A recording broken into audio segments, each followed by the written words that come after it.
जय हिंद दोस्तों, मैं आप सभी को आइडियल स्टडी पॉइंट में स्वागत करता हूं। मैं आप सभी के बीच लेकर आ गया हूं क्लास 10th के लिए आपका जो सोशल साइंस का इकोनॉमिक्स का बुक है यानी अर्थशास्त्र का बुक है, उसका मैं चैप्टर 2 लेकर आ गया हूं। इस वीडियो में आपको टोटल ये चैप्टर 2 का ऑब्जेक्टिव या फिर लघु क्वेश्चन या फिर दीर्घ क्वेश्चन टोटल आपको यहीं से पूछे जाएंगे क्वेश्चन। ठीक है, तो इसको आप अच्छी तरह से पढ़ें और इसका नोट्स बनाएं और बार बार पढ़ें, यहीं से आपके क्वेश्चन आएंगे। ठीक है, तो चलिए स्टार्ट करते हैं। सबसे पहले हम महत्वपूर्ण बिंदु की चर्चा करते हैं। ठीक है, चैप्टर का नाम है राज एवं राष्ट्रीय आय। महत्वपूर्ण बिंदु में हमने लिए हैं पहला कि भूमि के बदले जो पारिश्रमिक होता है उसको हम लगान कहते हैं। ठीक है, और श्रम का पारिश्रमिक क्या कहलाता है? मजदूरी कहलाता है। और पूंजी का पारिश्रमिक ब्याज कहलाता है। और व्यवस्थापक का पारिश्रमिक वेतन कहलाता है ना। और उद्यमी का पारिश्रमिक लाभ या हानि कहलाता है। ठीक है, ये सारा ऑब्जेक्टिव में आपको पूछा जाएगा। आगे है उद्यमी का पारिश्रमिक लाभ या हानि कहलाता है, ये तो समझ ही गए। और शास्त्री रैगनर नर्क्स ने कहा था कि गरीबी जो होती है, गरीबी गरीबी को जन्म देती है। गरीबी गरीबी को जन्म देती है, किसने कहा? तो ग्रेगनर नर्क्स ने कहा। रैगनर नर्क्स ने कहा था। आगे देखते हैं 2008 से 2009 में भारत में प्रति व्यक्ति आय कितना थी? तो 25,494 रुपया प्रति व्यक्ति आय थी। ठीक है, आगे देखते हैं 2005 से 6 में बिहार की प्रति व्यक्ति आय कितना थी? तो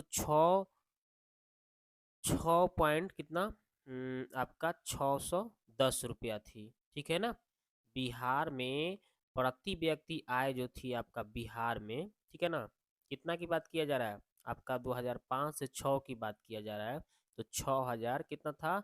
610 रुपया थी, है ना। आगे देखते हैं वर्ष भर में किसी भी देश की अर्जित आय की कुल मात्रा को राष्ट्रीय आय कहा जाता है। यानी एक वर्ष में किसी भी देश में जितना आय कुल इकट्ठा किया जाता है उसी को हम राष्ट्रीय आय कहते हैं। आगे देखते हैं भयानक अर्थशास्त्री भयानक अर्थमंदी कब हुआ था? तो 1929 से 1933 ईस्वी में हुआ था। भारत में राष्ट्रीय आय की गणना करने वाला संगठन को क्या कहा जाता है? तो केंद्रीय सांख्यिकी संगठन कहा जाता है। ठीक है, आगे देखिए, आगे बताया जा रहा है आपको कि स्वतंत्रता प्राप्ति से पूर्व मतलब स्वतंत्रता से पहले भारत में राष्ट्रीय आय का अनुमान सबसे पहले दादा भाई नौरोजी ने 1868 ईस्वी में लगाया था। आगे देखते हैं poverty and on British rule in India पुस्तक के लेखक कौन है? दादा भाई नौरोजी। 1868 में दादा भाई नौरोजी ने भारत में प्रति व्यक्ति का आय 20 रुपया बताया था। ठीक है, आगे देखते हैं अगस्त 1949 ईस्वी में प्रोफेसर प्रोफेसर पीसी महालनोबिस की अध्यक्षता से भारत में राष्ट्रीय आय की समिति का गठन हुआ था। आगे देखते हैं केंद्रीय सांख्यिकी संगठन यानी सीएसओ, है ना, सेंट्रल स्टैटिक ऑर्गेनाइजेशन की स्थापना 1954 ईस्वी में हुई थी। भारत का वित्तीय वर्ष 1 अप्रैल से 31 मार्च तक को कहा जाता है। आगे देखते हैं भारत में गोवा जो राज्य है प्रति व्यक्ति आय सर्वाधिक है। किस राज्य की प्रति व्यक्ति आय सबसे अधिक है? तो गोवा राज्य की। याद रखिएगा, भारत में बिहार राज्य की प्रति व्यक्ति आय सबसे कम है। किस राज्य की प्रति व्यक्ति आय सबसे कम है भारत में? तो बिहार की। आगे देखते हैं बिहार के पटना जिला की प्रति व्यक्ति आय सर्वाधिक है। बिहार के किस जिले की आय प्रति व्यक्ति ज्यादा है? तो पटना। और बिहार के किस जिले की प्रति व्यक्ति आय सबसे कम है? तो शिवहर। आगे देखते हैं उत्पादन एवं आय गणना विधि आर्थिक दृष्टिकोण से सहज, वैज्ञानिक एवं व्यवहारिक है। ये भी ऑब्जेक्टिव में पूछा गया है। राष्ट्रीय आय में वृद्धि होने से प्रति व्यक्ति आय में वृद्धि होती है। राष्ट्रीय आय एवं प्रति व्यक्ति आय के वृद्धि होने से विकास की क्रिया पूरी होती है। अब हम लोग कुछ फुल फॉर्म जानेंगे जो ऑब्जेक्टिव में या फिर शॉर्ट क्वेश्चन में पूछे जाएंगे। जीडीपी का फुल फॉर्म होता है ग्रॉस डोमेस्टिक प्रोडक्ट। ठीक है, जीएनपी का फुल फॉर्म होता है ग्रॉस नेशनल प्रोडक्ट। आगे देखते हैं जीएसटी का फुल फॉर्म होता है ग्रॉस सर्विस टैक्स। पीसीआई का होता है पर कैपिटल इनकम। NI का फुल फॉर्म होता है नेशनल इनकम। आगे है NNP का फुल फॉर्म होता है नेट नेशनल प्रोडक्ट। EDI का फुल फॉर्म होता है इकोनॉमिकल डेवलपमेंट इंडेक्स। CSO का होता है सेंट्रल स्टैटिक ऑर्गेनाइजेशन। ये सभी फुल फॉर्म को अच्छी तरह से लिखिए, 2-4 में पढ़िएगा, याद हो जाएगा। अब हम देखने वाले हैं डायरेक्ट ऑब्जेक्टिव क्वेश्चन जो एग्जाम में आपके पूछे जाएंगे। तो पहला क्वेश्चन लिए हैं 2008 से 9 के अनुसार भारत की औसत प्रति व्यक्ति आय कितना थी? तो 25,494। स्वतंत्रता से पूर्व भारतीय अर्थव्यवस्था थी, कैसा थी? तो कृषि प्रधान। फूट डालो और राज करो का नीति किसने अपनाया था? अंग्रेजों ने। अर्थव्यवस्था के प्रकार कितने होते हैं? तो 3 गो प्रकार होते हैं। आगे देखते हैं, आज़ादी के बाद भारत के प्राथमिक क्षेत्र का योगदान घटता गया। बिहार के किस जिले का प्रति व्यक्ति आय सबसे ज्यादा है? तो पटना। आर्थिक एवं मौद्रिक विकास एक दूसरे के क्या है? तो पूरक है। आय एक पारिश्रमिक है। आय एक पारिश्रमिक है जिसे कोई अपने कार्य के बदले पाता है, क्या क्या? तो मानसिक, शारीरिक और बौद्धिक। ओके, आगे देखते हैं, श्रम का पारिश्रमिक मजदूरी होता है, पूंजी का पारिश्रमिक ब्याज होता है, भूमि का पारिश्रमिक लगान होता है। ठीक है ना। आगे है कि गरीबी गरीबी को जन्म देता है, किसने कहा था, किनका कथन है?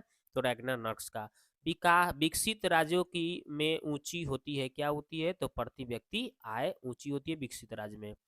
अब देखते हैं, राष्ट्रीय आय के अंतर्गत शामिल होते हैं वस्तुओं और सेवाओं का मूल्य। कुल उत्पाद एवं उत्पादन में किए गए खर्च का अंतर क्या कहलाता है? शुद्ध राष्ट्रीय उत्पाद कहलाता है। राष्ट्रीय आय का समतुल्य होता है उपभोग, व्यय और विनिमय के योग। सर्वप्रथम राष्ट्रीय आय का अनुमान का पता किस वर्ष लगाया गया था? अनुमान लगाया गया था, अनुमान इसको लिख लीजिएगा, तो 1868 ईस्वी में लगाया गया था। ठीक है, इनके द्वारा? तो दादा भाई नौरोजी। भारत की सर्वप्रथम अनुमानित प्रति व्यक्ति आय कितना था? तो 20 रुपया दादा भाई नौरोजी ने पता लगाया था। केंद्रीय सांख्यिकी संगठन की स्थापना किस वर्ष हुई थी? तो 1954 ईस्वी में। आगे देखते हैं, राष्ट्रीय आय की गणना विधि क्या क्या है जी? तो आपका व्यवसायिक है, गणना विधि है, उत्पादन गणना विधि है और मूल्य योग विधि होता है। बिहार के किस जिले में प्रति व्यक्ति आय सबसे कम है? तो शिवहर जिला में। प्रत्यक्ष कर के अंतर्गत निम्न में से किसे शामिल किया जाता है? आयकर। दादा भाई नौरोजी ने सर्वप्रथम राष्ट्रीय आय का अनुमान कितना लगाया था थी किस वर्ष लगाया गया था, कब लगाया था? तो 1868 ईस्वी में। रोज योजना काल में भारत की औसत वार्षिक विकास दर रही है तो 4.2%। बिहार की आय में सर्वाधिक योगदान होता है तो सेवा क्षेत्र का। उत्पादन एवं आय की गणना विधि आर्थिक दृष्टिकोण से सहज है, वैज्ञानिक है, व्यवहारिक है। बिहार के अर्थव्यवस्था में प्राथमिक क्षेत्र का मुख्य अंग कौन सी है? तो कृषि होता है। आगे देखते हैं, Y+C+I फार्मूला बताता है, प्रोफेसर केन्स के द्वारा बताया गया है। आगे है कि भारत के सकल घरेलू उत्पाद में किस क्षेत्र का योगदान सर्वाधिक है? तो सेवा क्षेत्र के। भारत में प्रथम औद्योगिक नीति का घोषणा कब हुआ था? तो 1949 ईस्वी में। निम्नलिखित में कौन हमारे रहन सहन के स्तर को प्रभावित करता है? तो प्रति व्यक्ति आय। आय एवं उपभोग के अंतर को क्या कहा जाता है? बचत कहा जाता है। अब हम लघु उत्तरीय प्रश्न की चर्चा करेंगे जो डायरेक्ट आपके 2 नंबर क्वेश्चन में पूछे जाएंगे। पहला क्वेश्चन है, आय से आप क्या समझते हैं? तो जब कोई व्यक्ति किसी प्रकार से शारीरिक अथवा मानसिक कार्य करता है और उस कार्यों के बदले में जो उसको पारिश्रमिक मिलता है, उस व्यक्ति का क्या कहलाता है? आय कहलाता है, आय कहते हैं। सकल घरेलू उत्पाद से आप क्या समझते हैं? तो किसी देश में एक वर्ष में वस्तुओं और सेवाओं के कुल उत्पादन के मात्रा को ही क्या कहा जाता है? सकल उत्पाद कहा जाता है। गरीबी गरीबी को जन्म देता है, कैसे?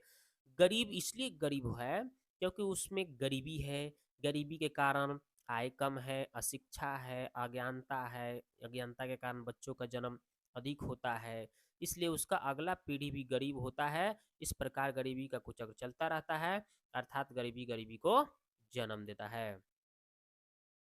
राष्ट्रीय आय से आप क्या समझते हैं? तो एक वर्ष में किसी भी देश में अर्जित आय की कुल मात्रा को राष्ट्रीय आय कहा जाता है। शुद्ध राष्ट्रीय उत्पादन से आप किसे कहते हैं? तो कुल कुल राष्ट्रीय उत्पादन के क्रम में किए गए खर्चों को घटा देने पर जो शेष बच जाता है उसे शुद्ध राष्ट्रीय उत्पादन कहा जाता है। भारत में सर्वप्रथम राष्ट्रीय आय की गणना कब और किसके द्वारा की गई? तो भारत में सर्वप्रथम राष्ट्रीय आय की गणना 1868 ईस्वी में दादा भाई नौरोजी के द्वारा किया गया था, चाहे की गई थी। आगे देखते हैं, भारत में राष्ट्रीय आय की गणना किस संस्था के द्वारा की होती है? तो भारत में राष्ट्रीय आय की गणना केंद्रीय सांख्यिकी संगठन के द्वारा होती है। प्रति व्यक्ति आय से आप क्या समझते हैं? तो राष्ट्रीय आय में देश की कुल जनसंख्या से भाग देने पर जो भागफल प्राप्त होता है उसे प्रति व्यक्ति आय कहते हैं। प्रति व्यक्ति आय का सूत्र होता है राष्ट्रीय आय बटा कुल जनसंख्या। आगे देखते हैं, प्रति व्यक्ति आय और राष्ट्रीय आय में अंतर क्या है? तो प्रति व्यक्ति आय और राष्ट्रीय आय में अंतर इस प्रकार है, एक तरफ हम प्रति व्यक्ति आय लिख देंगे, दूसरे तरफ राष्ट्रीय आय लिख देंगे। प्रति व्यक्ति आय, राष्ट्रीय आय में देश के कुल जनसंख्या से भाग देने पर जो भागफल प्राप्त होता है उसे प्रति व्यक्ति आय कहते हैं। राष्ट्रीय आय, एक वर्ष में किसी देश में अर्जित आय के कुल मात्रा को राष्ट्रीय आय कहते हैं। अब फिर प्रति व्यक्ति आय में है, पूरे भारत में सबसे कम प्रति व्यक्ति आय वाला राज्य बिहार है। और इधर आपका राष्ट्रीय आय में देखिए, आर्थिक प्रगति के मापने का सर्वोत्तम साधन राष्ट्रीय आय है। आगे है प्रति व्यक्ति आय में कि राष्ट्रीय आय में वृद्धि होने से प्रति व्यक्ति आय में वृद्धि होती है। अब राष्ट्रीय आय में बता रहा है कि अर्थशास्त्र में राष्ट्रीय आय की धारणा बहुत ही महत्वपूर्ण पहलू है। अब देखते हैं दीर्घ उत्तरीय प्रश्न की बात करते हैं। पहला क्वेश्चन है, राष्ट्रीय आय की परिभाषा दीजिए और इसकी गणना की प्रमुख विधि कौन कौन सी है ये बताना है आपको, ठीक है। तो सबसे पहले हम राष्ट्रीय आय की परिभाषा जान लेते हैं। एक वर्ष में किसी देश में वस्तु और सेवाओं से कुल अर्जित आय को क्या कहा जाता है? राष्ट्रीय आय कहा जाता है। अब राष्ट्रीय आय की गणना के प्रमुख विधियां हैं, जैसे पहला है उत्पादन गणना विधि। तो जब राष्ट्रीय आय की गणना उत्पादन के योग के द्वारा की जाती है तो उत्पादन गणना विधि कहा जाएगा उसको। आगे देखिए, अब है आपका आय गणना विधि। जब राष्ट्रीय आय जब राष्ट्रीय राष्ट्र के जब राष्ट्रीय आय जब राष्ट्र के व्यक्तियों के आय के आधार पर है ना राष्ट्रीय आय की गणना की जाती है तो उसे हम आय गणना विधि बोलते हैं, ठीक है ना। आगे है कि मूल्य योग विधि। तो उत्पादन की हुई वस्तुओं के मूल्य विभिन्न परिस्थितियों में व्यक्तियों के द्वारा किए गए प्रयास से बढ़ता जाता है। ऐसी स्थिति में राष्ट्रीय आय की गणना को मूल्य योग विधि कहा जाता है। अब है व्यवसायिक गणना विधि। राष्ट्रीय आय की गणना गणना व्यवसाय के आधार पर की जाती है, इस उसी को हम लोग व्यवसायिक गणना विधि बोलते हैं। दूसरा क्वेश्चन है, प्रति व्यक्ति आय और राष्ट्रीय आय में अंतर लिखें। तो उसी तरह से आप लिख देंगे, प्रति व्यक्ति आय और राष्ट्रीय आय में अंतर इस प्रकार है, एक तरफ प्रति व्यक्ति आय, एक तरफ राष्ट्रीय आय। तो प्रति व्यक्ति आय, तो राष्ट्रीय आय में देश के कुल जनसंख्या से भाग देने पर जो भागफल प्राप्त होता है उसे प्रति व्यक्ति आय कहते हैं। और एक वर्ष में देश में अर्जित आय के कुल मात्रा को क्या कहते हैं? राष्ट्रीय आय कहते हैं। पूरे भारत में सबसे कम प्रति व्यक्ति आय वाला राज्य बिहार है और आर्थिक प्रगति के मापने का सर्वोत्तम साधन राष्ट्रीय आय है। आगे देखते हैं, राष्ट्रीय आय में वृद्धि होने से प्रति व्यक्ति आय की वृद्धि होती है। और अर्थशास्त्र में राष्ट्रीय आय की धारणा बहुत ही महत्वपूर्ण पहलू है। प्रति व्यक्ति आय का संबंध व्यष्टि अर्थ से है और इसमें है कि राष्ट्रीय आय का संबंध समष्टि अर्थव्यवस्था से है, अर्थशास्त्र से है। आगे है प्रति व्यक्ति आय मानव विकास सूचकांक को मापने का एक प्रमुख मापक है। राष्ट्रीय आय मानव विकास का सूचकांक का एक मापक नहीं है। अब है अगला 3 नंबर क्वेश्चन है दीर्घ उत्तरीय। राष्ट्रीय आय में वृद्धि एवं भारतीय विकास के लिए किस तरह का लाभप्रद है, वर्णन करें। इसका आंसर है, किसी भी देश के विकास को उस देश के राष्ट्रीय आय के द्वारा मापा जा सकता है। जिस देश का राष्ट्रीय आय अधिक होता है वह देश विकसित देश कहलाता है, अमीर होता है। और वस्तुओं का अधिक उत्पादन राष्ट्रीय आय का अधिक होने पर देश के उच्चतम आर्थिक विकास की स्थिति हो सकता है। आज राष्ट्रीय आय से राष्ट्रीय आय के विकास के लिए जो प्रयास किए जा रहे हैं उस राष्ट्र के सीमा के अंदर रहने वाले लोगों को उत्पादकता अथवा आय के बढ़ाने के उद्देश्य से किए जाते हैं। लोगों के आय या राष्ट्रीय आय से वृद्धि होने से लोग विभिन्न क्षेत्रों में आय में निवेश करेंगे, जिससे रोजगार में वृद्धि होगी और रोजगार मिलने से गरीबी दूर होगा और इस प्रकार राष्ट्रीय आय में वृद्धि होगा, भारतीय विकास के लिए लाभप्रद होगा। ठीक है। तो इस तरह से आपका ये टोटल चैप्टर यहाँ पे कंप्लीट हुआ और टोटल आपका हमने ऑब्जेक्टिव, लघु और दीर्घ टोटल बता दिया। इस वीडियो को शुरू से अंत तक देखने के लिए आपको बहुत बहुत धन्यवाद। मिलते हैं नेक्स्ट वीडियो में, ठीक है।